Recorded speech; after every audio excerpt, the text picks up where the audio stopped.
Hey everyone, tonight we're diving into something a bit grittier. Plagues, punishments, and porridge. We're exploring what life was really like in the Middle Ages. Forget the romantic castles and knights that Hollywood loves. The reality? You probably wouldn't make it through the day. Before we begin, take a moment to like the video and subscribe, only if you genuinely enjoy the content. Let me know in the comments where you're watching from and what time it is. It's always fascinating to see our global community come together. Now lower the lights, maybe turn on a fan for that relaxing background hum, and let's settle. In for tonight's journey, you've just woken up in the year 1325. The good news? You're alive. The bad news? So are the fleas. Your bed is a collapsing straw mattress stuffed with hay and insects. It smells like a barn floor because until recently, that's exactly what it was. There's no memory foam, no pillows, and definitely no soft sheets. Just a wool blanket that hasn't seen water since last winter and now weighs as much as a small animal. You stir awake to the sound of a church bell in the distance. Think of it as a medieval alarm clock, but louder and even less pleasant. You're home? A wooden hut with one room, no windows, and an open floor plan that includes your family, a few animals, and countless bugs. And the smell? Imagine a mix of stale ale, sweat, livestock, and an earthy odor you're sincerely hoping isn't mold. But deep down, you know it is. Candles don't exist yet, and if they did, they'd just melt into your dirt floor. You try to stretch, but instantly regret it. The air is frigid, and your joints are already aching. You're 22, which means you're basically middle-aged. Your spine creaks, your knees grind, and every movement feels like a risk. The floor, either wet from the leaky thatch roof or crusted over with something courtesy of the neighbor's chicken. Either way, your bare feet are now part of the local habitat, and as for privacy, it doesn't exist. Your entire family, plus that cousin who never left, are waking up beside you. No bedrooms, no curtains, no personal space, just communal living in the fullest sense. Welcome to morning in medieval Europe, where you're never truly alone. Rodents, fleas, and 7 other people are always with you, and this is only how your day starts. You finally manage to drag yourself out of that straw bed. Great.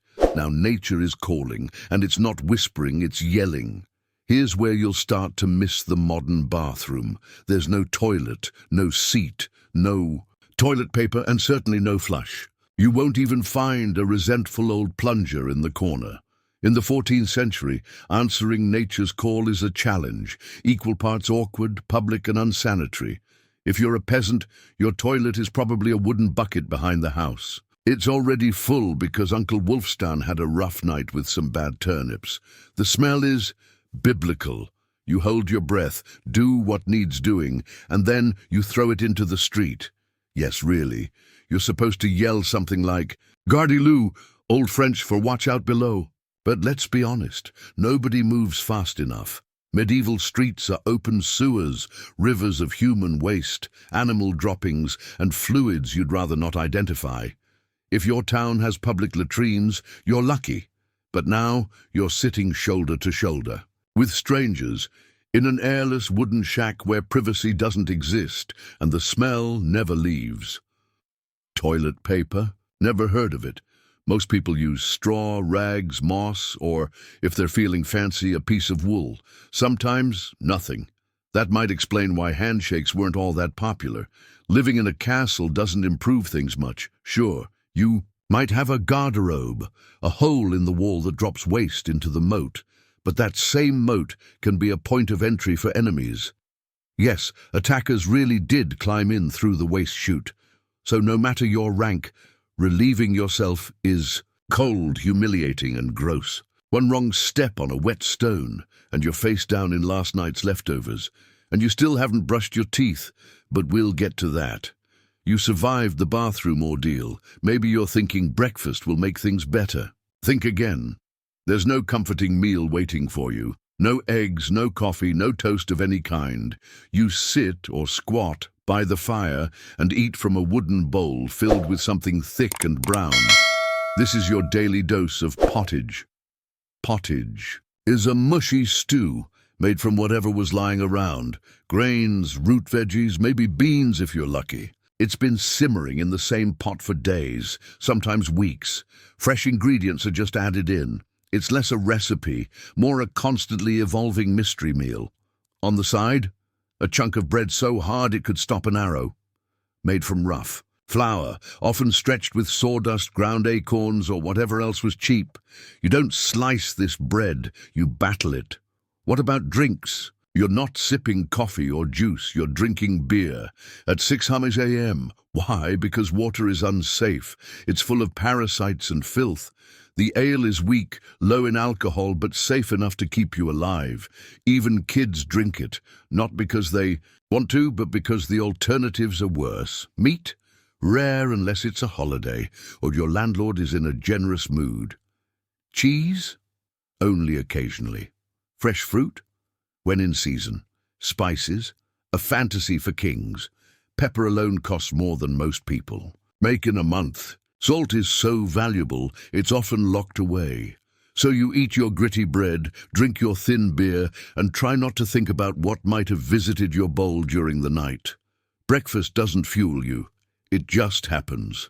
Time to get dressed. But don't get excited. Your closet holds one outfit. That's it, a coarse wool tunic or linen shift, worn daily for months or even years. Forget fashion.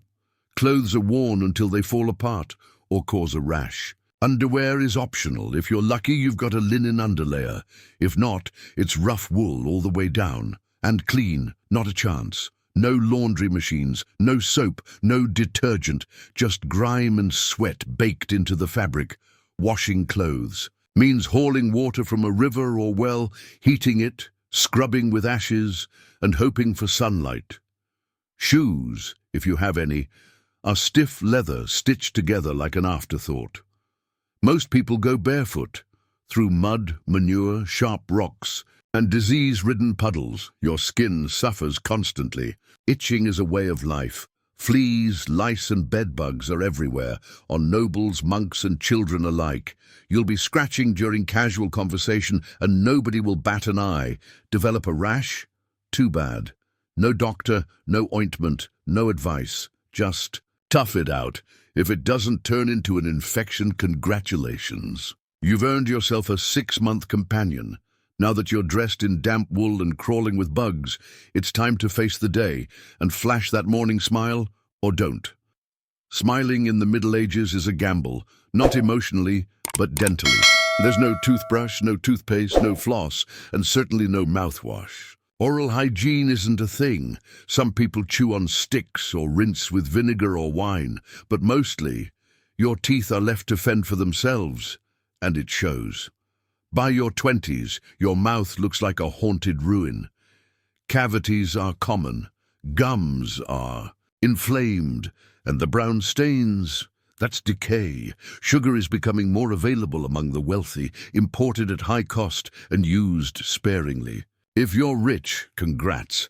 You get to rot your teeth faster. If you're poor, you'll do it slowly with gritty porridge and tough bread. Toothaches are constant. The kind of pain that makes you consider prayer, drinking, or pulling it out yourself, and many did. Barber surgeons, the same folks who cut your hair, would yank teeth out by candlelight using iron tools, and no anesthesia. Got an infected tooth? Without antibiotics, it can become deadly. A simple dental issue today could easily kill you in 1325. And socially, there's no relief. Bad breath is universal. If you're single, your smile won't help or hurt you. People care more about your land than your hygiene. In short, your mouth is a war zone, and it's losing because the real job, the one that will wear you down, is just beginning. Time to get to work. But there's no office, no desk, no coffee break, and definitely no promotion. If you're like 90% of the population, your job is straightforward. Stay alive while working for someone else's benefit. You're a peasant. Congratulations. That means you toil on land owned by a lord who likely doesn't know your name. You rise at dawn and stop only when the sun vanishes behind the trees. Your tools? A wooden hoe, a dull sickle, and whatever bones haven't given out yet. There are no weekends, no clocking out, just sunrise to sunset, 6 days a week. Sundays are for rest, unless you're harvesting, fending off raiders, or praying your infected toe doesn't turn black. The labor is punishing. Fields are worked by hand or with an ox, if you're lucky. You dig ditches, plant seeds, pull weeds, and haul water until your spine resembles a twisted branch. No one cares if you're exhausted. No one checks on your mental state. If you're a woman, surprise, you don't just work the land. You raise children, cook, clean, spin wool, tend animals, and pretend your husband's lice haven't made their way to your side of the bed. Children start helping by age 5. No school, no toys, just a small wooden rake and the faint hope of not dying from the flu. If you're not farming, maybe you're a blacksmith, tanner, or cooper.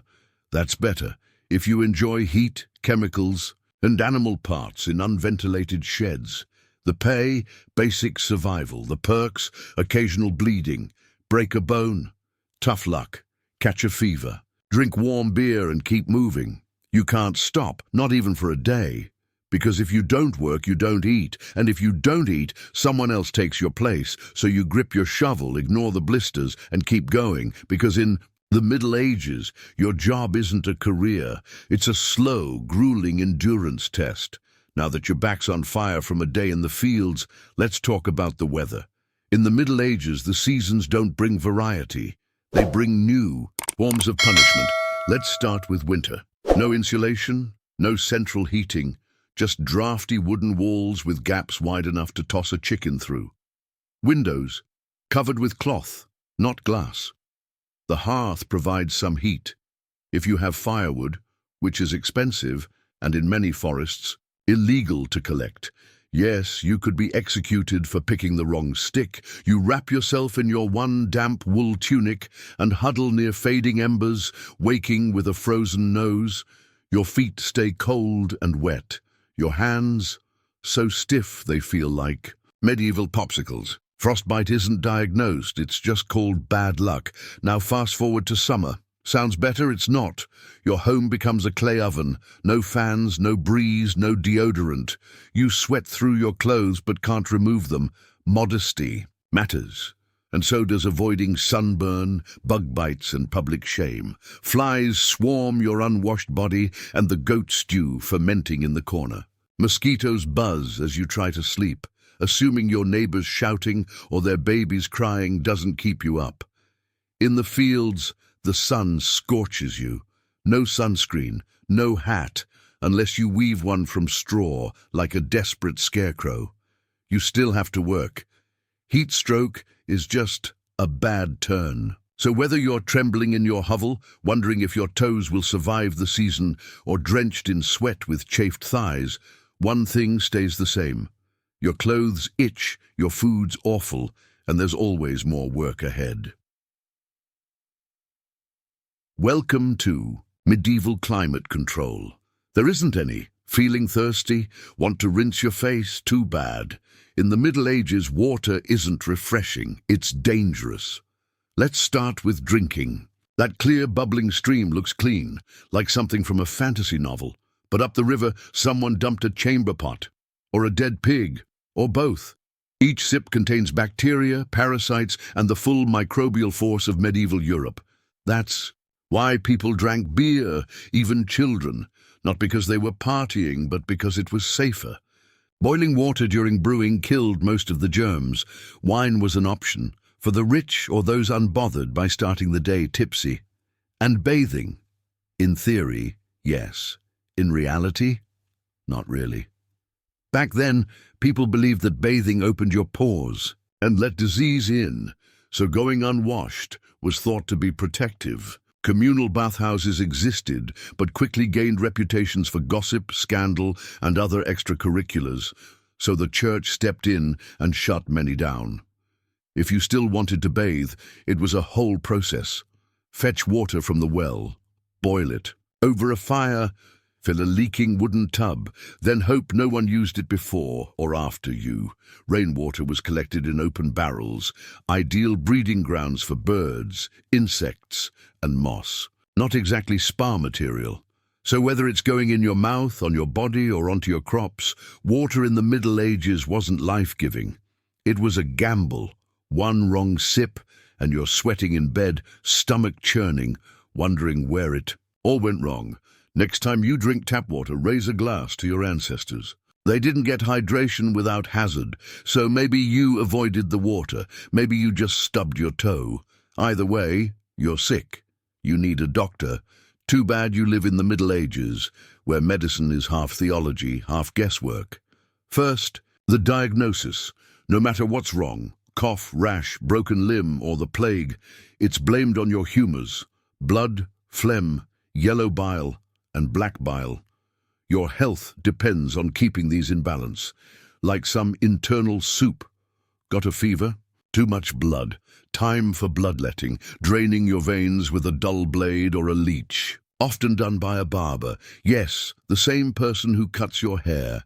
Feeling anxious? That's too much black bile. Take a laxative, or try praying while everyone around you quietly plans your funeral. Broken bone or serious wound? You're in trouble. No anesthesia unless you faint. Surgeries done with unclean blades, tools heated for effect, not sterilization. Germ theory hasn't arrived. Antibiotics don't exist. Doctors think illness comes from bad air or moral failure.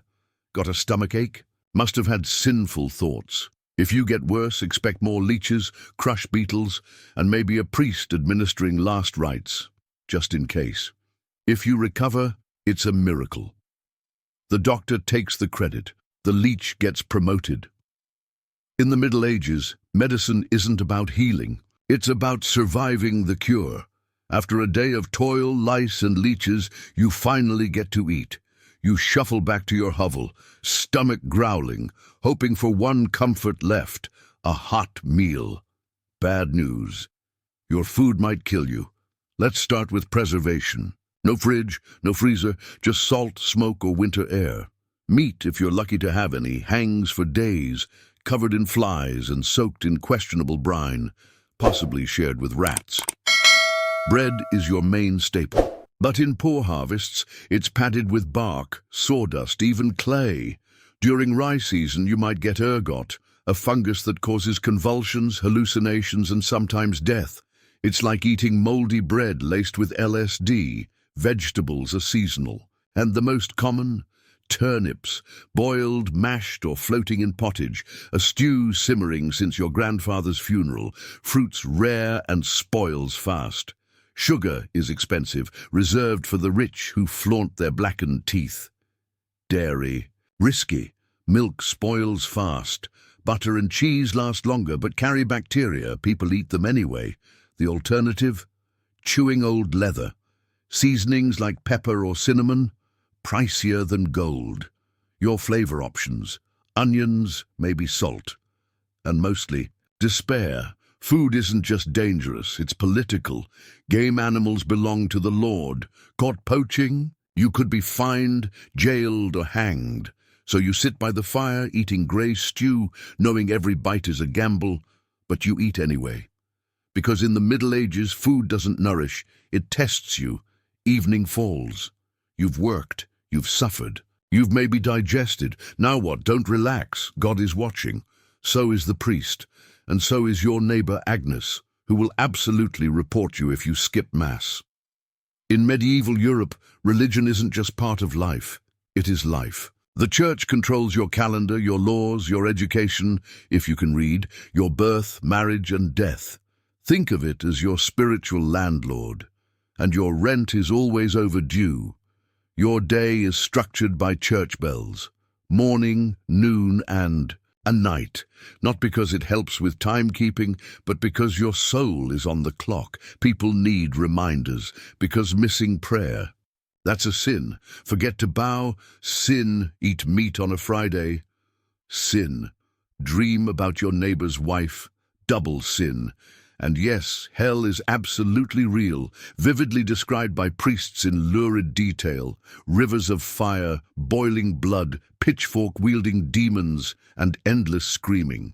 If the plague doesn't frighten you, eternal damnation surely will. Reading the Bible on your own, not an option. It's in Latin, a language reserved for monks, clergy, and the one noble kid who never touches dirt. So you depend entirely on the church to tell you what God wants. If the priest says your failed crops are due to lazy prayers, better start kneeling harder. Tithes, 10% of everything you have, aren't optional. Grow wheat, hand over wheat, raise chickens, give eggs, own nothing. Too bad. You're spiritually broke and financially doomed. Holidays? They're holy days, dozens of them. You get a break from physical labor, sure, but not for enjoyment. They involve mass, fasting, confession, and constant reminders that joy is suspicious. Fun is indulgence. Indulgence leads to sin. Questioning the church is risky. Heretics are burned, witches drowned, blasphemers flogged, and skeptics swiftly corrected. So you go along, you chant, you bow, you pray that after this dirt-covered life your soul might make it to paradise, assuming the priest approves. Because in the Middle Ages, God might be merciful, but the church, not so much. Now, if you think life's hard as a medieval peasant, try doing it as a woman. You get all the filth, famine, and fear, plus childbirth, subservience, and total social invisibility. For women, life is basically set to hard mode. No potions, no reset. From birth, a girl's future is fixed. Marry young, bear children, serve your husband, die exhausted. Education? Unlikely, unless you're noble and sent to a convent. Your learning stops around the time you master butter churning and tunic patching. Marriage happens early, betrothed by 12, pregnant by 14. It's not about love. It's about land, livestock, and family ties. Your opinion isn't needed. Once married, you're basically property. Your job? Have sons, run the household, keep quiet. Complain, and you might be labeled a nag, or worse, a witch. That comes with drowning or burning, depending on regional trends. Childbirth, a deadly gamble. There's no prenatal care, no sterile instruments, no pain relief. Midwives do what they can, but even minor complications can be fatal. For you, the baby, or both. Some women survive 10 pregnancies, many don't survive 2, and once the baby's out, life doesn't ease up. Now you've got an infant screaming in a lice-infested hut, while you nurse, cook, clean, and still labor in the fields. There's no break. You are the break for everyone else. If you're unmarried, people are suspicious. Widowed, you're vulnerable, too outspoken, dangerous. Women who didn't fit the mold were often accused of witchcraft, especially if they knew herbs, had opinions, or simply gave someone the wrong look on a rainy Tuesday. Even in the church, women were second class. Nuns lived under strict rules, no talking without permission, no freedom of movement, and always spiritually ranked below men. In short, being a medieval woman meant enduring, obeying, reproducing, and suffering, silently, ideally with a smile. Because even when suffering was universal, women were expected to do it gracefully. Let's say you've survived the filth, the hunger, the injustice, and maybe even a goat. Now, welcome to violence, loud, bloody, and totally normal by medieval standards. The Middle Ages were anything but peaceful. Law and order basically meant hoping your local lord was in a good mood. Violence was everywhere, in homes, in the streets, in church arguments, and even while waiting at the communal bread oven. Crime was frequent, punishment brutal, and justice more about performance than protection. Steal bread? You could lose a hand, caught lying. Your tongue might be pierced, gossip too much, enjoy the scold's bridle, a metal mask with a bar in your mouth, all for your correction, accused of something serious like heresy or theft. You prove innocence through torture. Welcome to trial by ordeal. One version, reach into boiling water to grab a stone. If your burns heal clean in 3 days, you're innocent. If not, guilty. Another method, get thrown in a river. Sink, innocent, also dead. Float, guilty and punished anyway. It's like a twisted game show where survival is the prize and the host is actively rooting for your failure. Execution? That's a public spectacle. Hangings, beheadings, burnings, all done in front of crowds. People bring snacks. It's medieval reality TV, domestic violence. Totally normal. Husbands were expected to discipline wives and kids. Street fights? Routine. Look wrong at a noble's horse and get beaten. War was a constant. Local disputes, crusades, family feuds. There was always someone off, stabbing someone else in the name of God, glory or boredom. Violence wasn't the breakdown of society, it was society. Everyone knew life was fragile, justice was random, and your neighbor might kill you over a pig. So you stayed quiet, watched your step, and avoided anyone holding a club. At this point, you've survived lice, leeches, unwashed clothes, and possible execution. Now comes the final act. Death, early and never glamorous. If you're still breathing at 40, you're basically a celebrity. They might even call you the old one. Not a nickname, just statistical fact. Let's break it down. Average life expectancy was about 30 to 40, but that's skewed by infant mortality. Nearly half of all kids died before age 5, from disease, starvation, or a single bad winter. No vaccines, no antibiotics, no hope. If you survived childhood, you entered adulthood already exhausted. Work started as soon as you could stand, and by 25 your back creaked like a monastery door. You'd probably lost a few teeth, maybe a finger, and definitely your youthful optimism. For women, childbirth was the main killer. No drugs, no doctors, just prayer, hot water, and someone to hold your hand as you bled out on a straw mat. For men, dangers varied. Farming accidents, infected cuts, angry neighbors, or crusades gone wrong. Even a trip to the market could end badly if you crossed a bandit or tax collector. Then there was the plague, which could empty whole cities overnight. Or famine, which could last for months. Or bad luck, like spoiled grain that left you dying and hallucinating. And funerals, if you got one, count yourself lucky. Bodies were buried fast to prevent disease. No embalming, no ornate coffin, just a hole, a few rushed prayers, and a thin layer of earth. If there was space left. So yes, in the medieval world, life was short, brutal, and under constant threat of death in all its many forms. Retirement wasn't a concept. You just stopped showing up. Now, let's talk about your final chapter. The medieval dream dies. So how's your day? You woke up in filth, used a bucket for a toilet, brushed your teeth with hope, nearly fainted from hunger, worked until your spine gave out, scratched your way through itchy wool, prayed not to get the plague, and dodged death for owning a squirrel. Welcome to a regular day in medieval Europe. Still dreaming of becoming a knight? Think again. The chivalrous Middle Ages, noble knights, castle feasts, heroic quests, was a myth polished by fairy tales and fantasy novels. Reality was cruel, dirty, and wildly unfair. Social rank ruled everything. Born poor, you stayed poor. Born rich, congrats, you had better odds of survival. But even nobles were one bad soup away from dysentery and a fast funeral. Castles were cold stone fortresses full of smoke, rats, and awkward political marriages. You might have a fur cloak and a fancy goblet, but you also had a 50% chance of dying in a duel or from an infected splinter. These weren't simpler times. Everything was harder, slower, and riskier. Chewing had consequences. Childbirth was a gamble. Life meant survival, not leisure, and even if you had a moment to dream, you couldn't do much with it. There was no mobility, no modern medicine, no internet to check that weird rash. You were born, lived, and died within about 10 miles, and yet somehow people still laughed, sang songs, told stories, fell in love, and searched for meaning.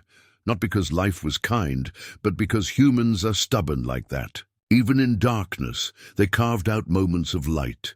So tonight, when you slip into your warm bed with indoor plumbing, antibiotics, and central heating, maybe say a quiet thank you to the modern world. And to the ancestors who endured rats, famine, And feudalism so you wouldn't have to.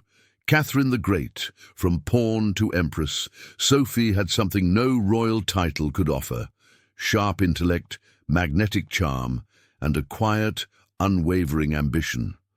Her upbringing was strict and strategic. Her mother, Johanna, was cold and calculating, a social climber fixated on status rather than warmth. Sophie's father, a Prussian officer, remained emotionally distant, more absent than authoritative. From an early age, Sophie learned how to balance obedience with strategic thinking.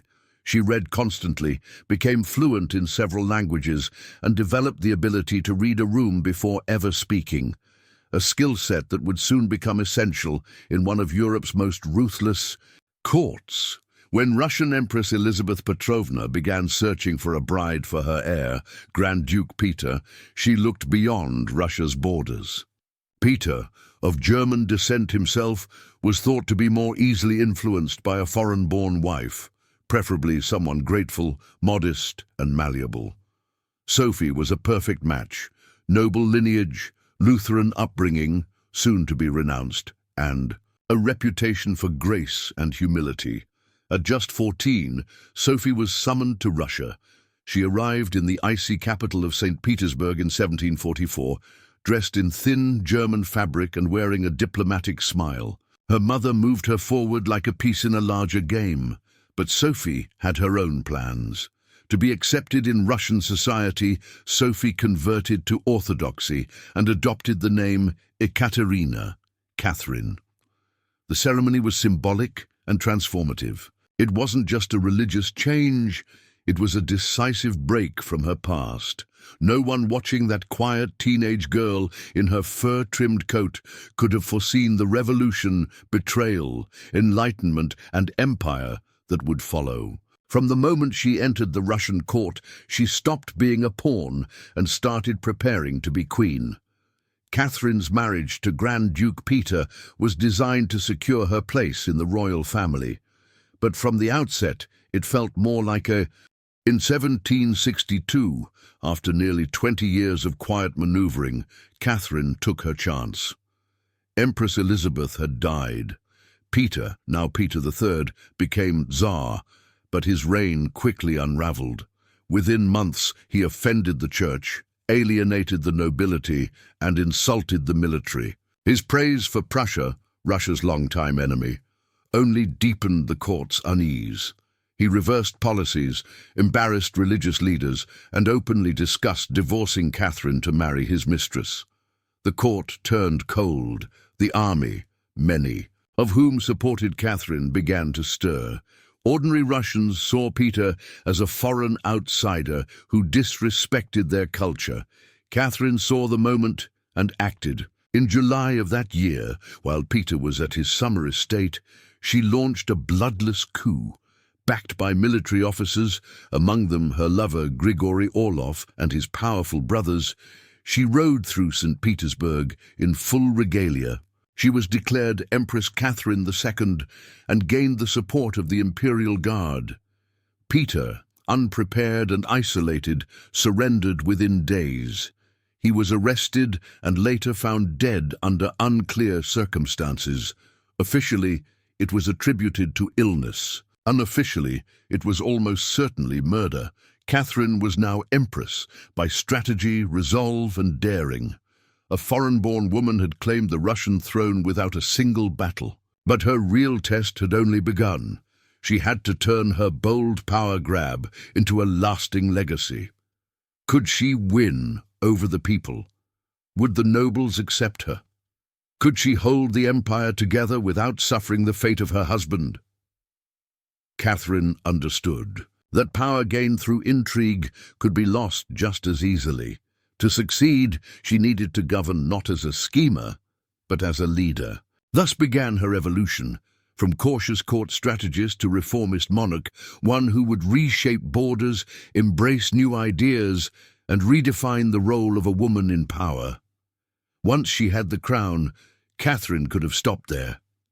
But she had greater ambitions. She wanted to transform Russia, not just militarily, but intellectually. While Peter idolized Frederick the Great and childish war games, Catherine admired Voltaire, Diderot, and the radical thinkers of the Enlightenment.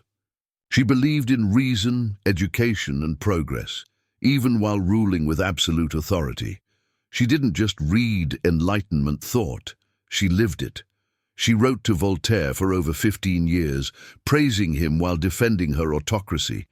She invited Diderot to court and purchased his library to support him. In private, she read legal texts, debated reforms, and carefully shaped national policy. Early in her reign, she launched efforts to modernize Russian law. In 1767, she created the Legislative Commission, a bold attempt to overhaul Russia's entire legal system. Her nakaz, or instruction, was a political document in disguise, advocating for legal equality, opposing torture, and calling rulers to serve the public good. Radical ideas, especially for 18th century Russia. Yet Catherine knew Enlightenment. Ideals would clash with Russian realities. Russia remained a vast, feudal, and deeply conservative society. Nobles liked their serfs right where they were, beneath them. So Catherine chose reform with caution. She banned some forms of torture, expanded access to secular education, and built schools and libraries. But she also reinforced noble control over serfs to maintain political support. This was Catherine's balancing act: philosopher queen in public, pragmatic empress in private. She carefully walked the line between Parisian ideals and Moscow's hard truths. She didn't try to turn Russia into Europe. She aimed to modernize it on her own terms. That meant progress, but always backed by strength. Catherine wasn't content to reform from within. She wanted to expand outward, building an empire that commanded global respect. Where Peter the Great opened a window to the west, Catherine aimed to tear down the walls. Under her leadership, Russia's territory grew dramatically. She waged wars not only to protect her rule, but to reshape the continent. Her most significant campaigns were against the Ottoman Empire. These conflicts, fought throughout the 1760s and 1770s, were not only territorial, they were ideological. Catherine saw herself as the protector of Orthodox Christians under Muslim rule. Led by generals like Alexander Suvorov and Grigory Potemkin, Russia captured key areas: Crimea, the Black Sea coast, and warm water ports long desired by Russian rulers. These victories were both military and symbolic. With each conquest, Catherine showed that Russia was no longer a fringe power. It was central to Europe's future. She also looked westward. In partnership with Austria and Prussia, Catherine took part in the partitions of Poland, slicing up the crumbling Polish-Lithuanian Commonwealth. By the final partition in 1795, Poland was wiped from the map, and Russia absorbed vast new lands and millions of people. But Catherine didn't just conquer with armies. She expanded with ideas. She built cities, opened trade routes, and invited settlers to farm new lands. The Russian Empire stretched from the frozen Baltic to the sunlit Black Sea, a sprawling mosaic under her direction. Through it all, she remained deeply involved, reading reports, issuing orders, and personally guiding the empire's direction. Critics accused her of imperial ambition, but for Catherine, expansion wasn't personal greed. It was the duty of a great ruler. Borders, she believed, were a measure of leadership. Catherine didn't just want to rule Russia. She wanted to reshape it into a refined, respected, and powerful civilization. One built in her image, loyal to her vision. For all her intelligence and authority, Catherine was equally known for her private life. And no, not all of it happened behind library doors. She had lovers, more than a few, and they often held influence, both personal and political. Catherine the Great was known for keeping the company of much younger, often handsome, and sometimes politically well-connected men. She didn't try to hide these relationships. In fact, she frequently rewarded these companions with titles, land, and pensions, provided they remained loyal. If they didn't, they were quietly dismissed, often with a polite thank you and even a promotion. One of the most significant of these partners was Gregory Potemkin, a man both daring and intelligent. Their relationship blurred the lines between romance and political alliance. Some historians suggest they may have even married in secret. Together, they influenced military operations, colonial expansions, and the development of southern Russia. Potemkin wasn't just a lover. He was, in many ways, her co-ruler, but Europe couldn't look past the controversy. Rumors spread quickly. Satirical writings depicted her as overly passionate, insatiable, even unstable. After her death, these rumors only intensified. The most grotesque and completely untrue being the infamous story involving a horse, fabricated by her enemies to tarnish her reputation. Why such fixation? The answer is simple. Catherine was a woman who wielded power openly and without apology. In an era where female rulers were expected to be either saintly or tragic, she refused both roles. She lived, ruled, and loved on her own terms, making her threatening to the status quo. Ironically, despite being portrayed as immoral, Catherine had a thoughtful view of love and sexuality. She believed pleasure was a natural part of life, and personal relationships didn't have to conflict with public duties. She successfully separated her emotional life from her leadership, something few male rulers managed. In truth, her romantic relationships were often strategic. She surrounded herself with men who were capable, loyal, and politically useful.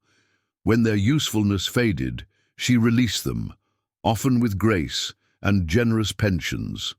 Catherine's love life didn't undermine her rule, it enhanced it. It was a calculated mix of passion and politics that made her memorable, envied, and feared.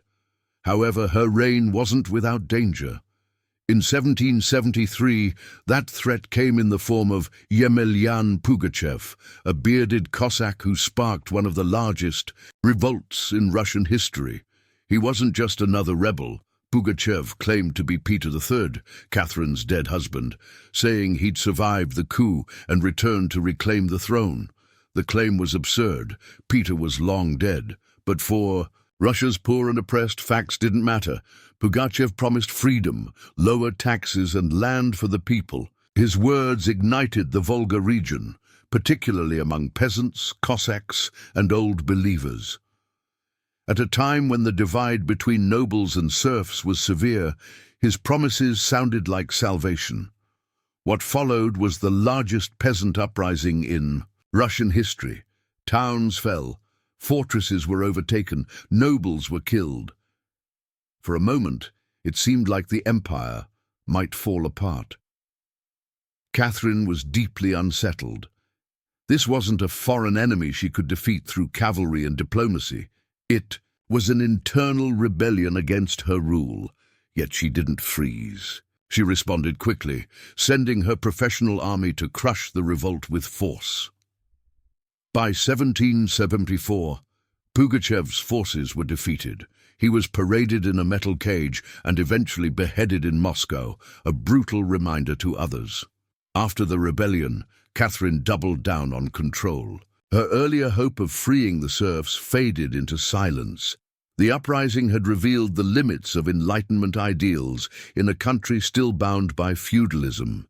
She leaned more heavily on the nobility, securing their loyalty by giving them greater power over their serfs.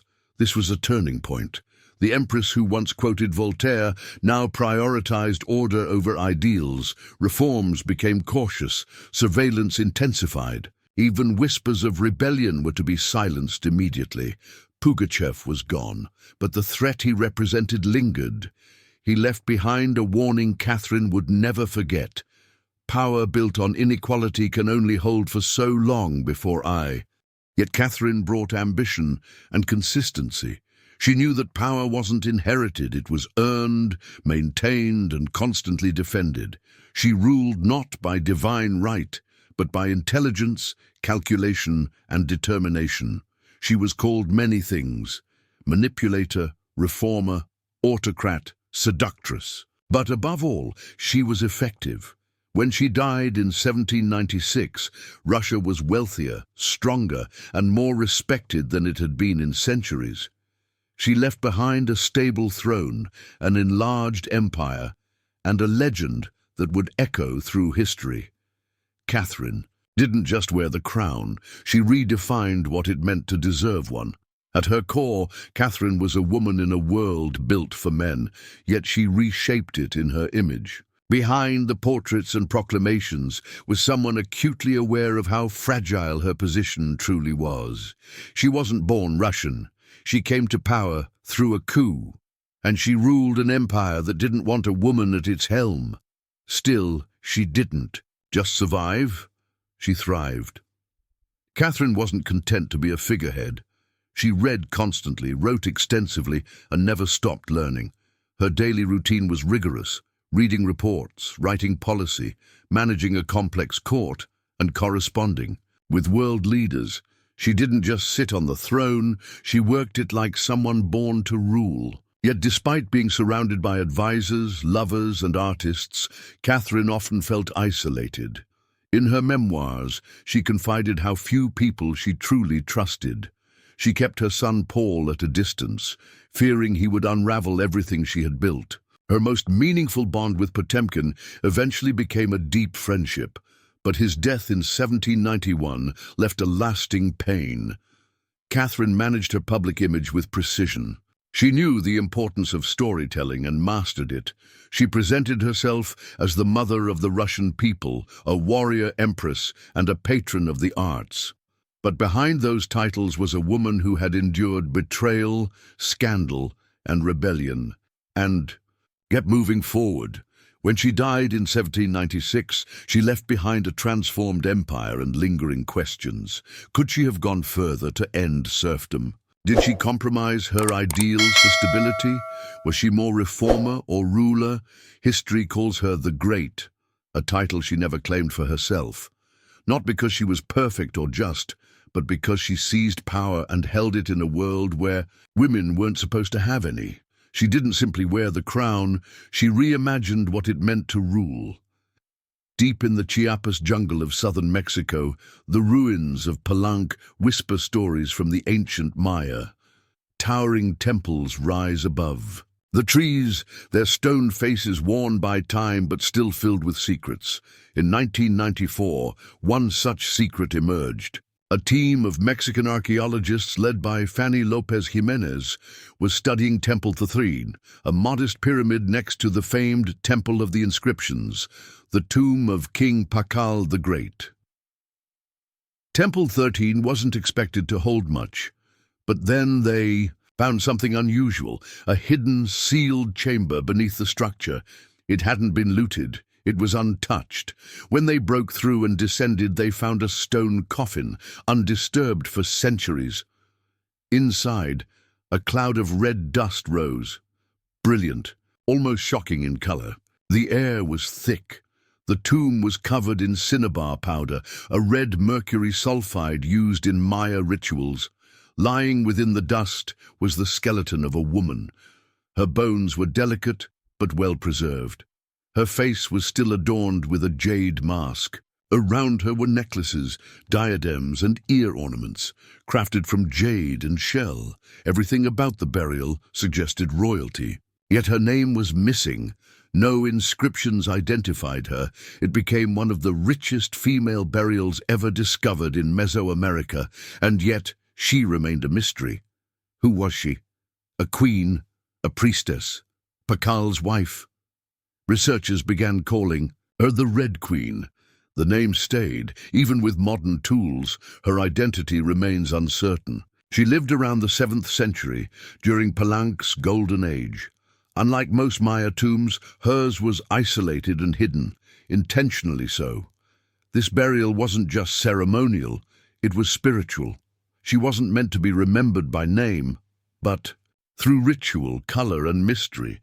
The most striking part of her tomb wasn't the jade or the offerings. It was the red powder, cinnabar covering everything, her bones, the walls, the sarcophagus. To the Maya, this wasn't by accident. Cinnabar was sacred. It symbolized blood, transformation, and the divine. And for the Red Queen, it preserved her in memory, not with words but with presence. In the ancient world, few substances held such vivid color and complex meaning as cinnabar. Its brilliant red hue was more than just eye-catching. It represented blood, rebirth, and the life force linking humans to the divine. Red was sacred. It was the color of dawn, of sacrifice, and of life emerging from death. But its power wasn't only symbolic, it was deeply spiritual. Covering the dead in cinnabar was a ritual act meant not to preserve the body for eternity, but to prepare it for transition. Among the Maya, death wasn't an end. It was a crossing into another cosmic realm. So the Red Queen, whoever she truly was, wasn't just being buried. She was being transformed, elevated. Yet there's another dimension. Cinnabar is toxic. Prolonged exposure can cause mercury poisoning, hallucinations, even death. The Maya may not have known the science, but they sensed its potency. To bathe. A body in it was to signify that this person was far from ordinary. In Palenque, only a few were buried this way. One was Pakal the Great, the king whose massive pyramid dominates the site. His body, like hers, was covered in red powder. That alone raised questions. Was the Red Queen his wife, his mother, or someone of equal divine stature? Her skull rested atop jaguar skin, another sacred sign. Around her were bone needles, obsidian blades, and small jade figurines, all clues to rituals performed in life or in her honor in death. Every detail of her burial told a story, wordless but rich. A story of influence wrapped in mystery. She was being prepared to enter the underworld not quietly, but ceremonially, cloaked in the color of sacrifice. Surrounding the Red Queen's crimson-stained remains was silence, broken only by glints of jade, shell, and obsidian. These weren't mere decorations. They were offerings, each selected to guide her into the Maya afterlife, known as Xibalba. Jade necklaces lay on both sides of her, still gleaming after 3 centuries. Jade wasn't just ornamental. It was sacred. To the Maya, it symbolized life everlasting. It evoked maize, the jungle's vitality, and the breath of the gods. Only the elite were buried with jade. For the Red Queen, it adorned her chest, wrists, and ears, a clear sign that she held power, possibly even divine favor. Perhaps the most striking item was her funerary mask. Made of tiny jade mosaic tiles, it rested delicately over her face. Unlike Egypt's gold death masks, this one was subtle, shaped to fit her features. It wasn't just for beauty, it had purpose. It protected her spirit, preserved her identity, and presented her as divine before the gods. Scattered around her bones were ritual tools, bone needles, obsidian blades, and shell ornaments. They may have symbolized roles she held: priestess, healer, or royal matriarch. One bone pin bore a faint engraving, a quiet echo of a voice long faded. At her feet and along the tomb's edges, ceramic vessels stood sealed, likely once filled with offerings, food, drink, or incense for her spiritual journey. The Maya believed the afterlife was a perilous path, filled with trials. These items weren't luxuries, they were essential. Modern eyes, her tomb feels intimate, intentionally curated rather than lavish. No gold, no chariots, just items chosen with meaning. It was a spiritual map. Through these objects, we see how the Maya viewed death, not as finality but as transformation. The Red Queen wasn't buried to be forgotten. She was being prepared to ascend. Yet despite the tomb's richness, one thing was missing: a name. No inscriptions marked her sarcophagus, no glyphs identified her. She was clearly important, but who was she? From the moment her tomb was opened, scholars began connecting the dots. The most compelling theory? That the Red Queen was Tzakbu. Ujao, the wife of Kinich Janab Pakal, better known as Pakal the Great, Palenque's most legendary ruler. Zakbu Ajao wasn't just Pakal's consort. She came from nobility, married into Palenque's royal line young, and bore at least 3 sons, each with prominent status. She also played key ceremonial roles during Pakal's reign. If anyone deserved such an honored burial, it was her. The tomb's location supports this. It lies only feet from Pakal's own, inside the Temple of the Inscriptions. That proximity seems deliberate. Rulers side by side, even in death. And then there's the cinnabar. Only 2 tombs at Palenque contain it in such volume, Pakal's and the Red Queen's.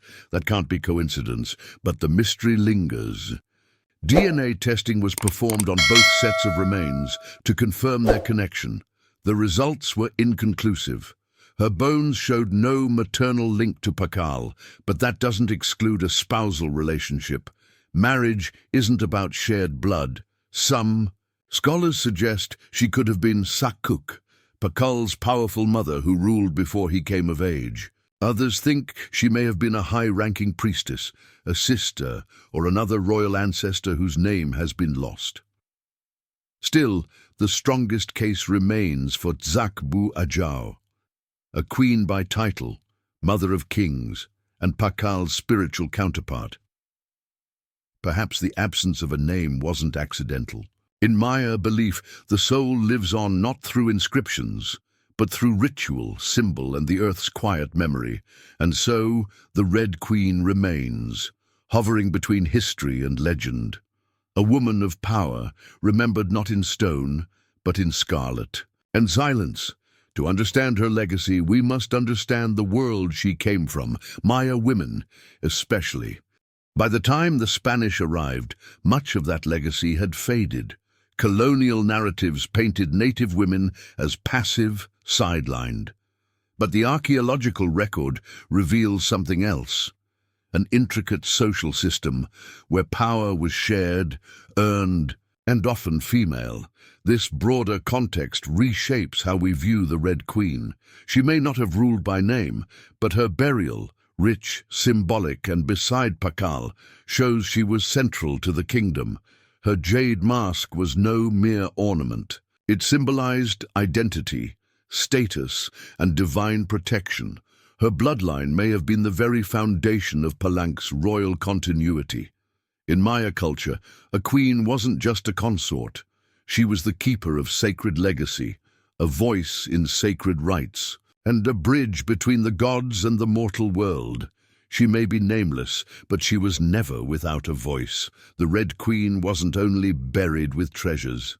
She was laid to rest within architecture steeped in meaning, designed with cosmology, ritual, and intention. Her tomb wasn't just a grave, it was a portal to eternity. Her remains were found in Temple Third, one of Palenque's smaller pyramids, but located right beside the monumental Temple of the Inscriptions. That placement matters. Maya temples weren't randomly built.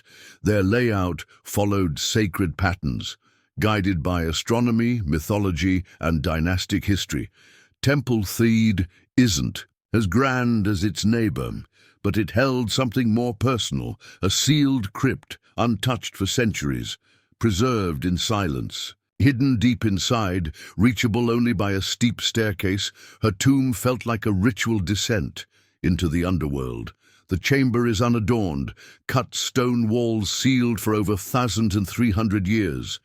No murals, no glyphs, no carved stories. Perhaps that silence was intentional. This space wasn't meant for public display. It was meant for transformation. At the center, her sarcophagus sits like an altar, carved from limestone, mirroring the grand tomb of Pakal nearby. But while his lid is covered in cosmic imagery, hers is subdued. The focus is on the body, the cinnabar, and the ritual of death. Yet even in its simplicity, the architecture speaks. The tomb is aligned east to west, echoing the sun's path. From dawn to dusk, life to death. It's small but meaningful, personal, sacred. Maya temples weren't just buildings. They were spiritual tools, links between the heavens, the earth, and the underworld. To be buried in one was to transcend mortality. The Red Queen's resting place wasn't an afterthought. It was a shrine. Her body rests in stone, her spirit in cinnabar, and her memory in the very design of her tomb, a temple without words, declaring that she mattered. To the Maya, death was never an ending. It was a sacred passage, a transformation. And for the Red Queen, that crossing was not only spiritual, it was royal, it was cosmic.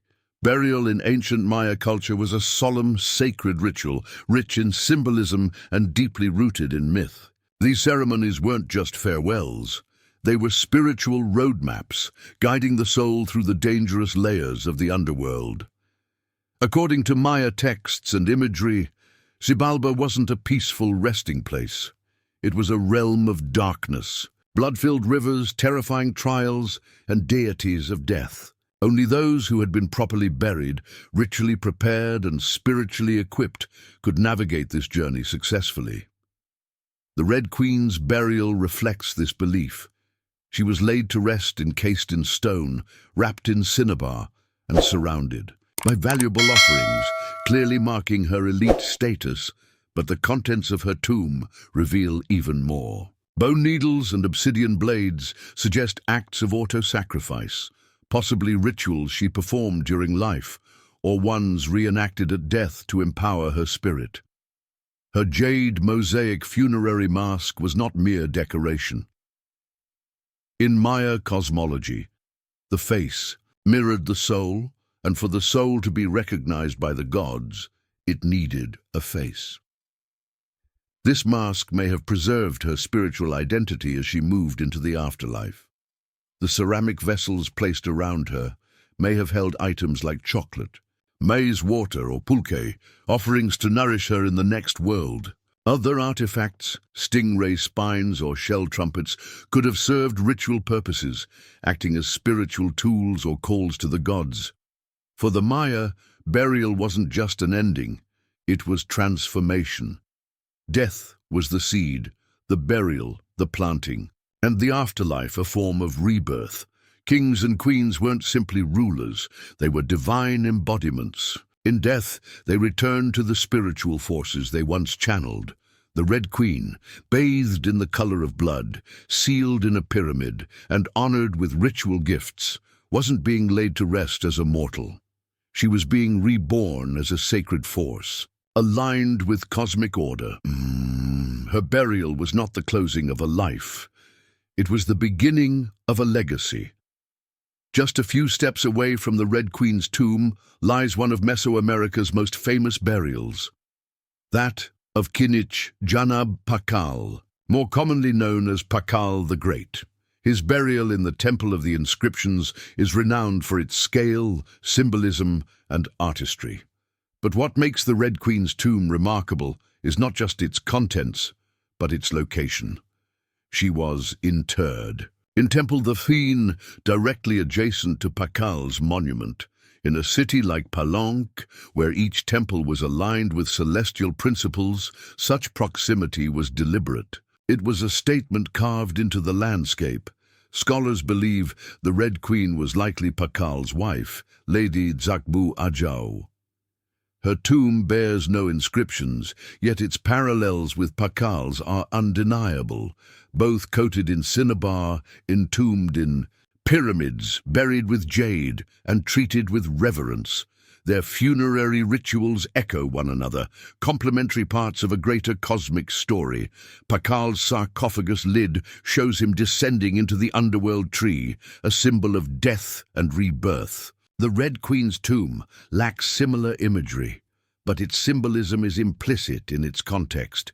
If Pakal represented the sun, disappearing into the underworld only to rise again, then she may have embodied the moon, following her own quiet path. Through the heavens, together they reflect duality, sun and moon, male and female, king and queen, balance and order. In Maya belief, power was relational. Harmony in the universe required balance, and that principle extended to rulership. By burying her beside Pakal, the Maya weren't just honoring a queen, they were preserving a sacred partnership. In life and in death, she stood not behind but beside the king, sharing his legacy not as a footnote but as an equal. Their tombs, placed so closely, speak volumes without words. Two figures encased in cinnabar and stone, united across eternity, in one of history's most reverent silences. Though her name is lost to history, the Red Queen of Palanque is far from forgotten. Her tomb, sealed for over 1,300 years, still speaks to us, posing questions that grow louder with every archaeological find. She remains an enigma, but her burial suggests she was not merely a royal consort. She held spiritual authority, influence, and royal blood. The Red Queen compels us to challenge old assumptions. In Maya civilization, women held power. They led. The ceremonies influenced governance and played crucial roles in dynasties. While rulers like Pakal have long stood at the forefront of historical narratives, the Red Queen's emergence reminds us that power wasn't reserved for men. It flowed through mothers, queens, priestesses, and visionaries alike. Her legacy isn't just in the artifacts she left behind. It's in the ongoing conversations she inspires among scholars, artists, and storytellers. Every piece of jade, every trace of cinnabar, every architectural decision in her temple points to one conclusion: she mattered. Perhaps the most extraordinary part of her story is not what we've uncovered, but what we still don't know. She teaches us that history is not a fixed record, it's a living mystery. Her legacy continues to unfold, cloaked in red, the color of life, blood, and renewal. Her image, once hidden behind a jade mask, now returns to us through the lenses of art, science, and wonder. She may remain nameless, but she is no longer voiceless. Mysterious, yet enduring. The Red Queen may have ruled a kingdom in life, but in death she reigns over something more powerful, our collective imagination. Her tomb was sealed in stone. Her story, written in silence, and still, somehow, she speaks. Frida Kahlo was born on July 6, 1907 in Coyoacán, then a village on the edge of Mexico City. Her childhood home, the Casa Azul, or Blue House, brimmed with contradictions, color, and quiet strength. It would later become her sanctuary, her battlefield, and eventually a museum honoring one of the most iconic artists of the 20th century. She was the third of 4 daughters born to Guillermo Kahlo, a German-Hungarian photographer, and Matilde Calderón, a devout Catholic of mixed indigenous and Spanish ancestry. Her parents were opposites: Guillermo, quiet and intellectual; Matilde, spiritual but emotionally distant. Frida inherited her father's artistic sensitivity and introspective nature, as well as her mother's fierce resilience. As a child, Frida was bold, curious, and spirited. She read voraciously and asked questions others avoided. But at age 6, she contracted polio, which left her right leg thinner and weaker, a difference she hid beneath long skirts but never allowed to break her resolve. Months of isolation followed, during which she grew close to her father, who encouraged her to stay physically and mentally active. Frida never aspired to the traditional roles expected of girls. She dreamed of becoming a doctor, and at 15 enrolled at Mexico's prestigious National Preparatory School, one of the few girls admitted. She stood out for her intellect, rebellious humor, radical ideas, and unconventional style. She joined a group of young thinkers known as the Cachuchas, who debated philosophy, literature, and politics. Frida gravitated toward revolutionary ideals and questioned Frida didn't paint pretty landscapes or decorative still lifes. She painted her pain, physical, emotional, and spiritual. Her first subjects were self-portraits, not out of vanity, but because, as she once said, "I paint myself because I am so often alone, and because I am the subject I know best." Frida Kahlo began painting small-scale works on tin and wood, drawing inspiration from Mexican retablos, devotional images that depicted suffering and miracles.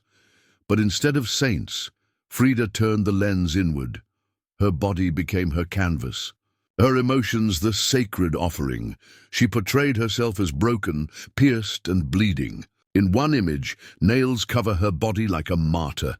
In another, she hovers in a desolate landscape, tethered to a fractured column, a symbol of her damaged spine.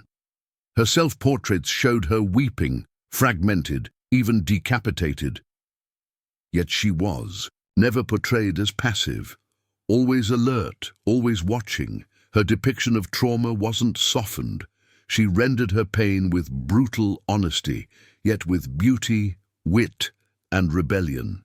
Each piece reclaimed her body and voice as a woman in a world that often sought to define her. But Frida's paintings did more than tell her story. They pioneered a new kind of visual narrative. She combined Mexican folk art, surrealism, anatomical drawing, and symbolism.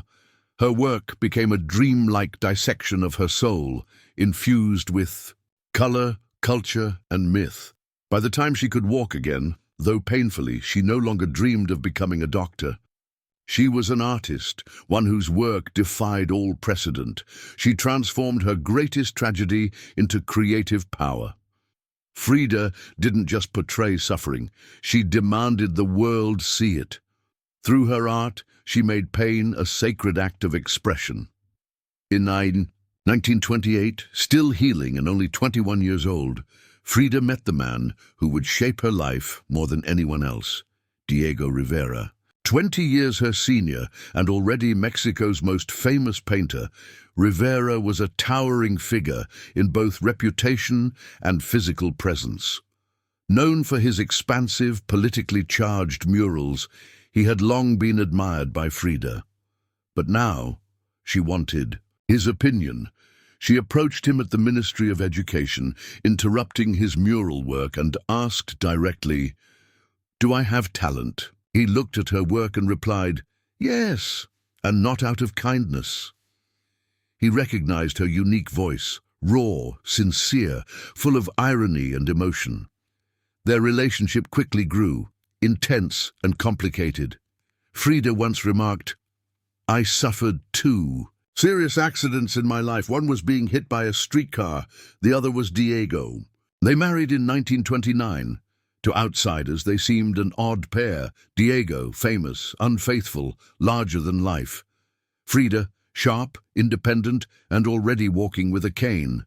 Her parents famously called it a union between an elephant and a dove. Their love was passionate, but fraught.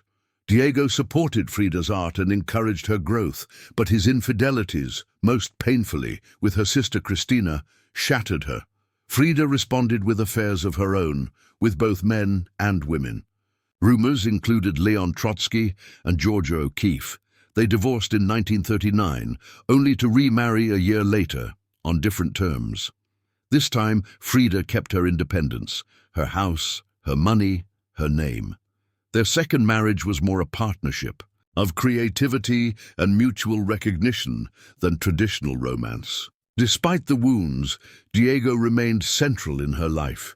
He believed in her as an artist, as a revolutionary, and as someone redefining what painting could be. Their relationship was never peaceful, but always unforgettable. In the 1930s, Frida followed Diego to the US, to San Francisco, Detroit, and New York, while he completed major mural commissions. There, she confronted the contradictions of American wealth and capitalism firsthand. A committed Mexican nationalist, communist, and admirer of indigenous culture, she found herself disillusioned by the glamour and excess she saw, especially during the Great Depression. In letters home, she mocked American materialism and obsession. With appearances, she missed Mexico's complexity and vibrancy. While Diego painted monumental works in factories, Frida focused on the personal, smaller, intimate works on tin and canvas. Her style became sharper, more surreal, deeply emotional. It was during this time that she painted some of her most well-known self-portraits. These were not acts of self-indulgence, they were survival. Her identity became the landscape of her art. With ongoing pain, repeated surgeries, and a traumatic miscarriage in Detroit, she turned inward. Her portraits showed her wounded, exposed, but always steady. Her expression direct and unapologetic.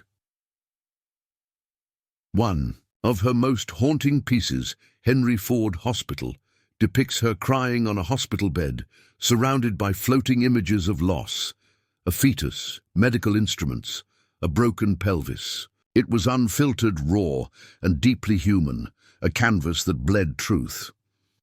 Back in Mexico, Frida immersed herself in leftist politics. She and Diego hosted Leon Trotsky during his exile. She wore Tehuana dresses, traditional indigenous clothing, not just as style, but as political statement. Her art and beliefs were inseparable.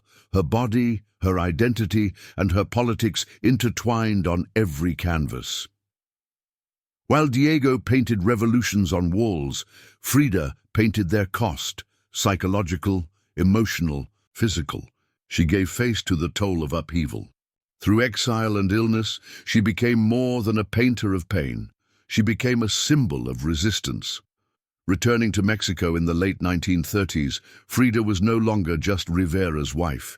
She had emerged as a powerful artist in her own right, honest, imaginative, and rooted in her culture.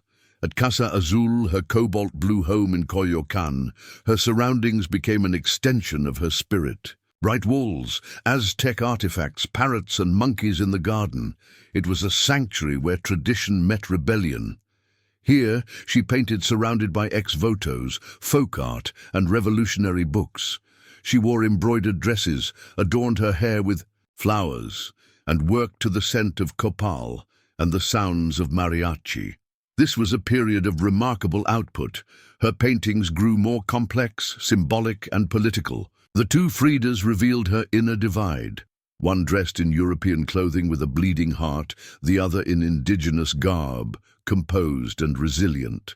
It was a portrait of identity, split between cultures, unified by emotion.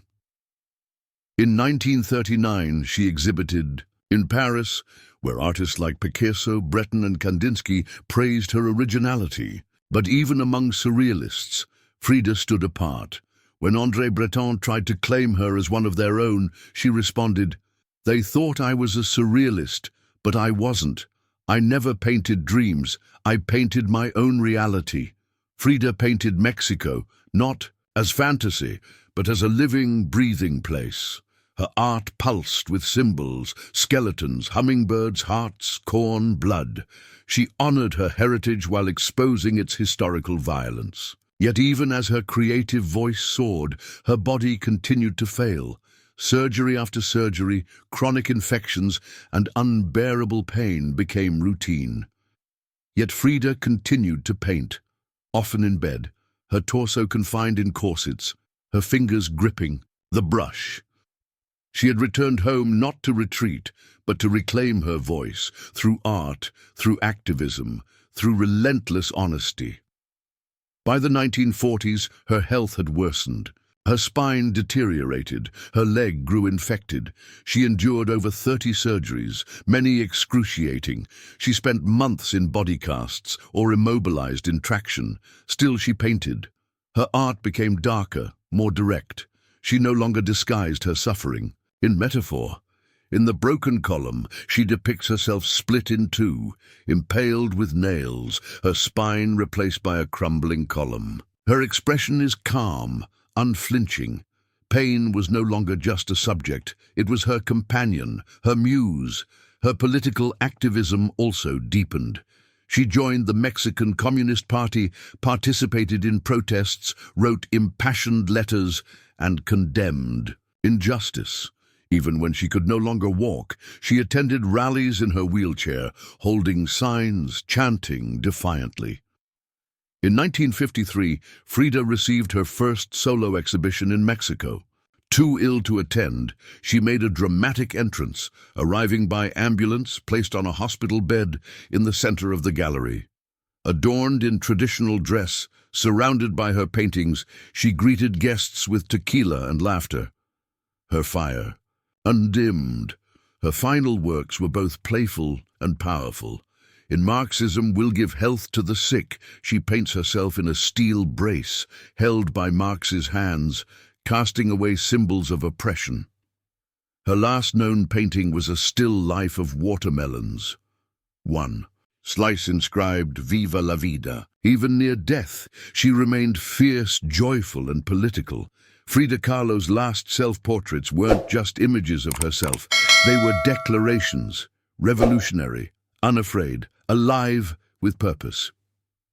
She died on July 13th, 1954, at 47, in the same home where she was born, La Casa Azul. The official cause was a pulmonary embolism, but those close to her suspected more. Her body had been through too much. Just days earlier, she had attended a protest against the CIA coup in Guatemala, frail, in a wheelchair, fist raised.